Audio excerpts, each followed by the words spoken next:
He appeared out of nowhere. No lineage, no backstory, no warning. From the rugged hills of Tishba came a man whose voice thundered before kings and whose prayers moved heaven.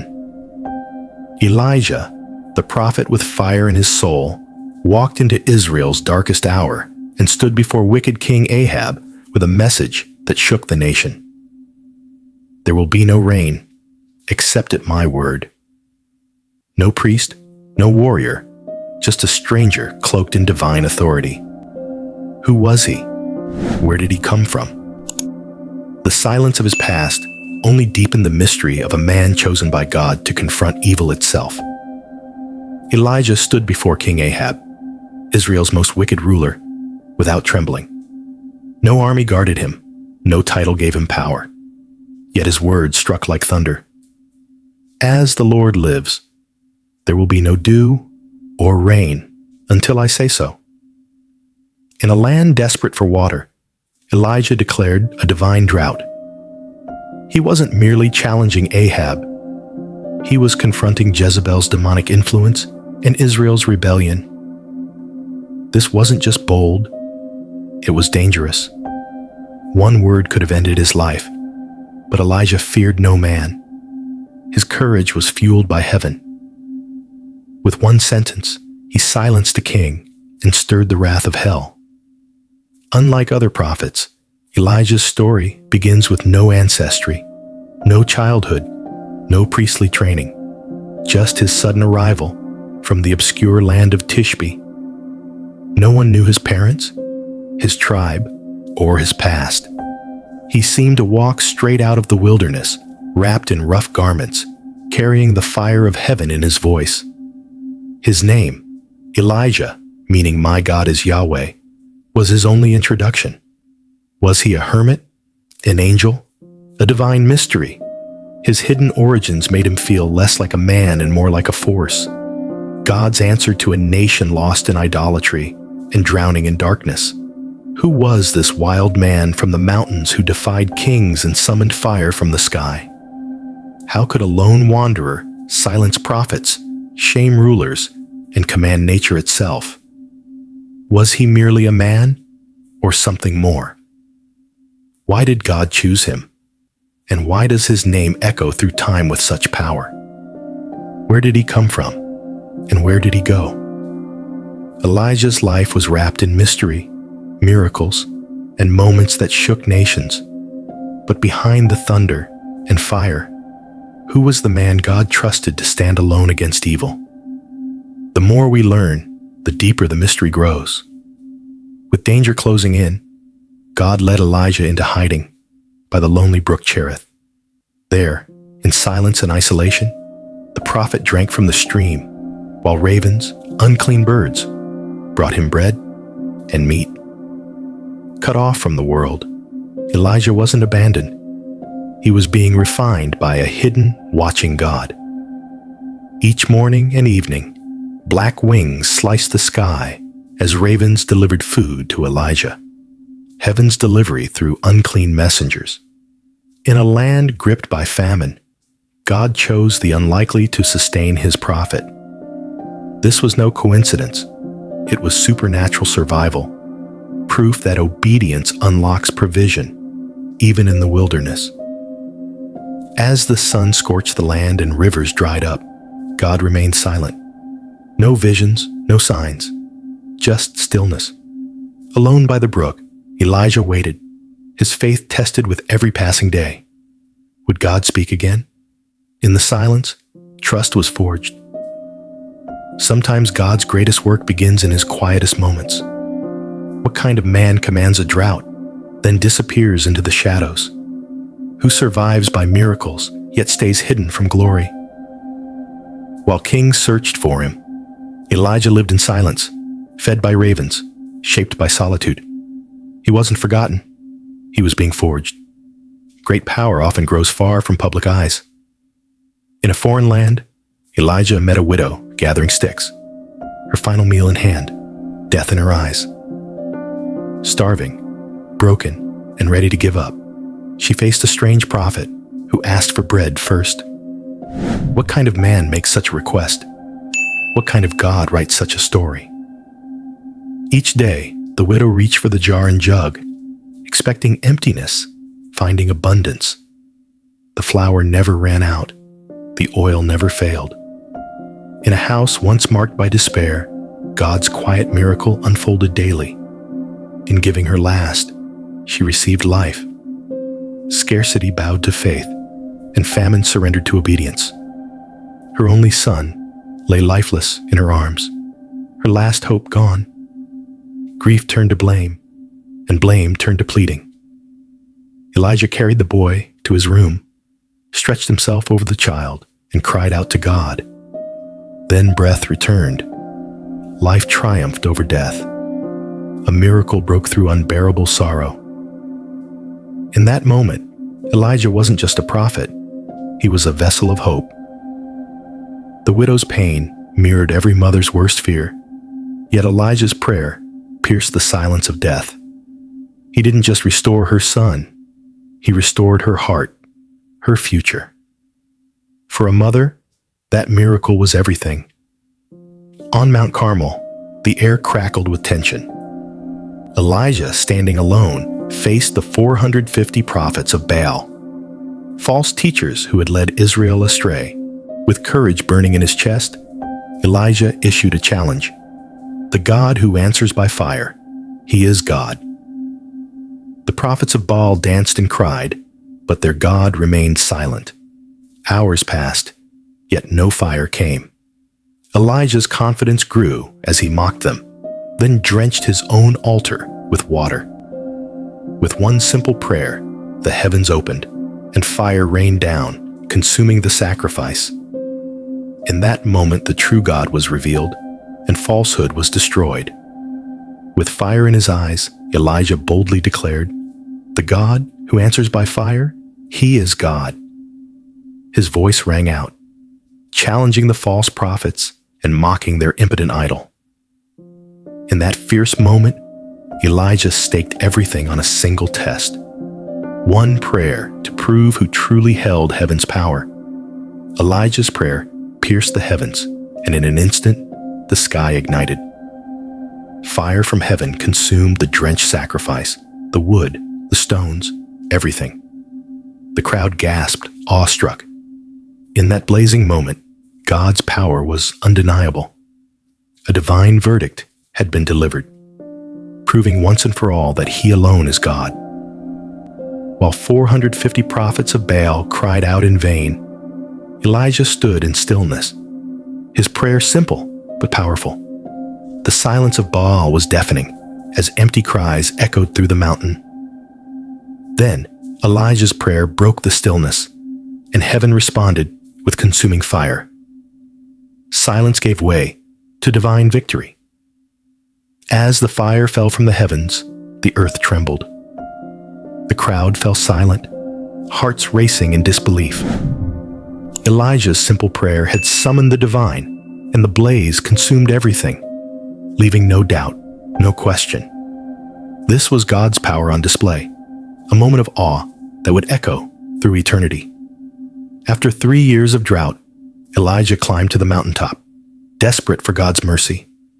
With his face to the ground, he prayed. The sky remained silent, but Elijah persisted. Then a small cloud appeared, hope on the horizon. Soon, torrents of rain poured down, restoring life to a parched land. As the rain began to pour, a wave of spiritual victory swept over Elijah. It wasn't just the end of a drought. It was the triumph of unwavering faith. Years of silence, hardship, and trust culminated in that moment. A divine confirmation that God's word never fails. His promises never break. In a burst of divine strength, Elijah outran Ahab's chariot, racing ahead through the pouring rain. His legs moved with supernatural speed, powered not by muscle, but by God's Spirit. It was a moment of impossible victory, a reminder that when God empowers, nothing, no obstacle, is beyond reach. Just as victory seemed complete, a dark cloud loomed over Elijah. Fear gripped his heart when Queen Jezebel vowed to kill him. The once bold prophet, who had stood fearless before kings and prophets, now fled in terror, his spirit crashing under the weight of loneliness and doubt.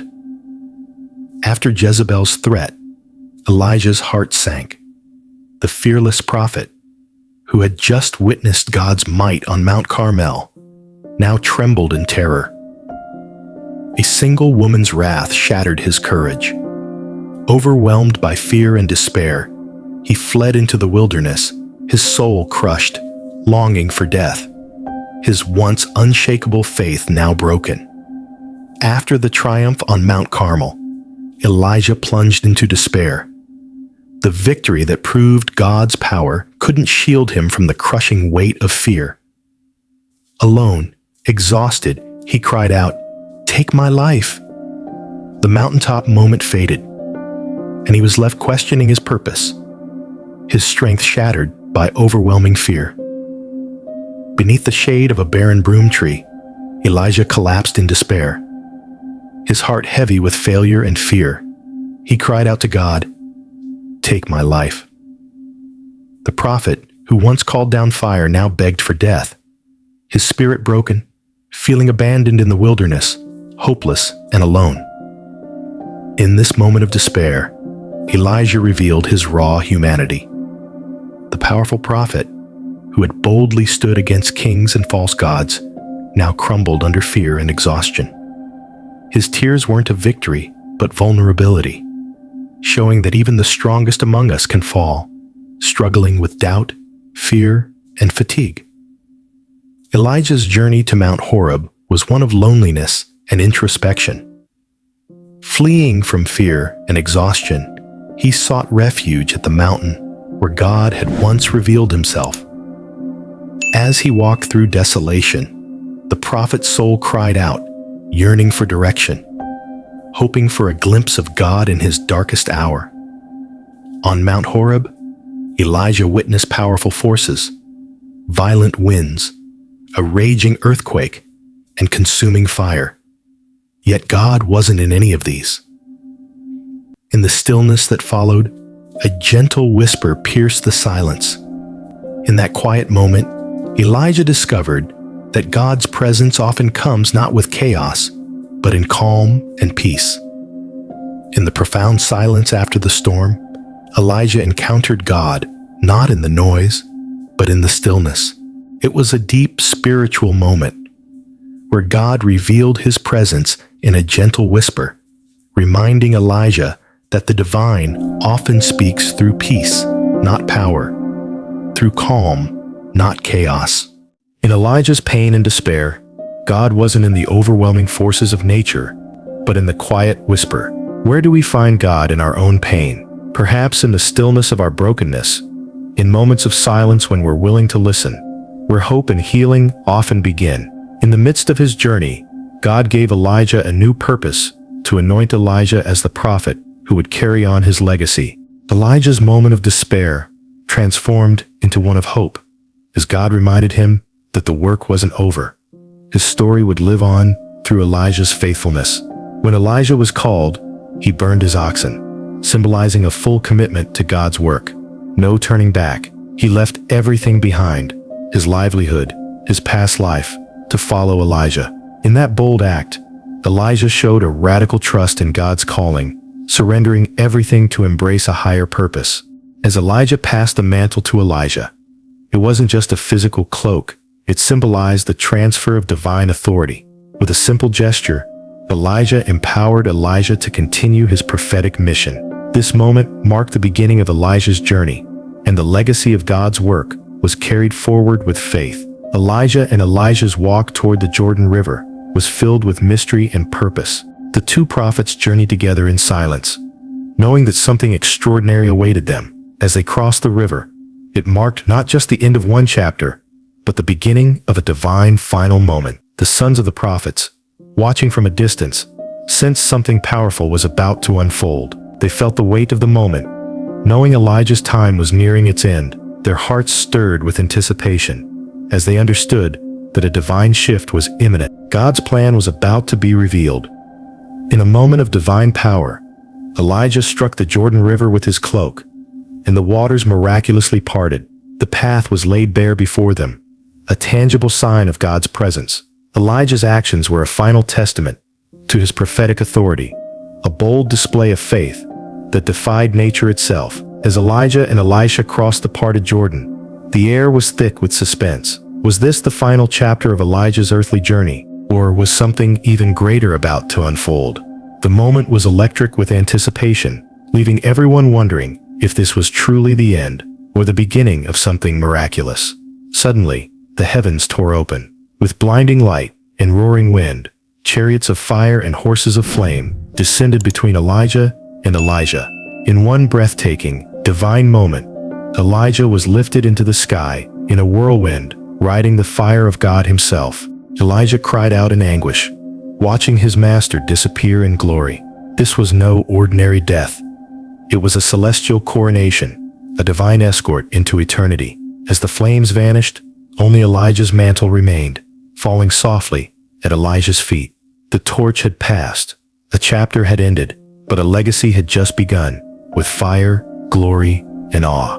In a breathtaking moment that defied human understanding, Elijah was swept up into the heavens in a whirlwind alive. No sickness, no grave, no farewell, just divine glory. It wasn't just a departure, it was a heavenly affirmation of a life lived in fearless obedience.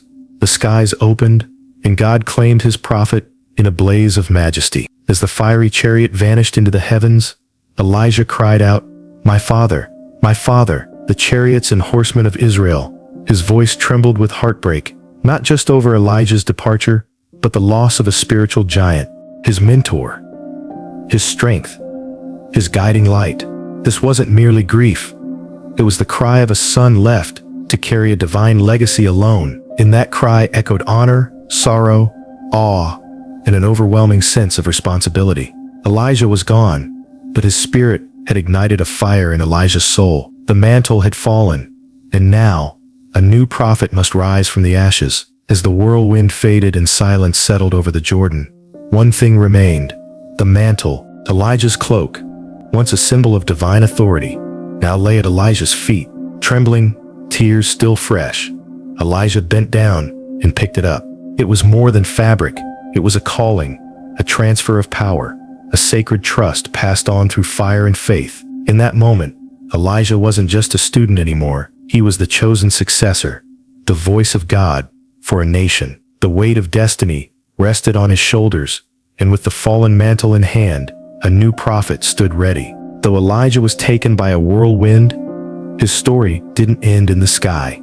It lived on through Elijah, through every miracle, every bold word, every act of faith. The spirit of Elijah wasn't buried. It was multiplied. His legacy thundered in the hearts of prophets to come, echoing even in John the Baptist, who carried that same fire centuries later. Elijah's life proved that one man, fully yielded to God, could shake nations. His exit was not a disappearance, but a divine transition. The prophet was gone, but his spirit blazed on, a reminder that God's fire never truly goes out. Thank you for joining us on this powerful journey through the life of Elijah.